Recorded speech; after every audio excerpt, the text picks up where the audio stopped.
কক্সবাজারের চকরিয়ার পৌর সড়ক মল্লমঘাটির হতপরত হয়ে অজ্ঞান হয়ে এক টমটম চালক। এই সময় দুর্বৃত্ত হলে তার টমটম গানও লুট গড়িলে যাইব। সেপ্টেম্বরের 21 তারিখ রবিবার বিয়েলে পৌর শহরের মাতামুহুরী সেতুর উত্তর পাশে এই ঘটনাগান ঘটে। স্থানীয়রা হয় অচেতন অবস্থায় এ চালকরে পরিত্যক্ত দেখিলে তারা উদ্ধার করে চকরিয়া উপজেলা স্বাস্থ্য কমপ্লেক্সে ভর্তি করে। প্রাথমিকভাবে চালকের পরিচয় জানানো যায়।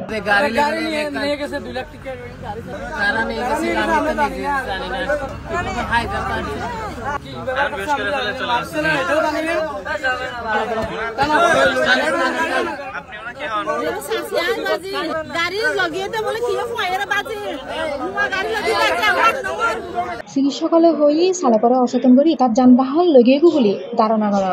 বর্তমানে তার শারীরিক অবস্থা আশঙ্কাজনক।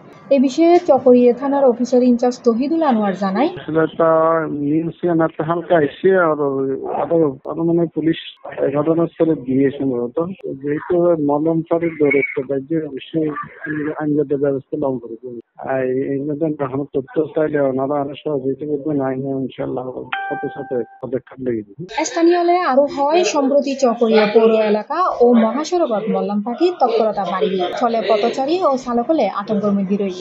নাগরিকত্বে সচেতনতার পাশাপাশি পুলিশ ও স্থানীয় প্রশাসনের তৎপরতা ছাড়া এলাকার নিরাপত্তা ফিরিয়ে আনন কঠিন হয়ে গেল।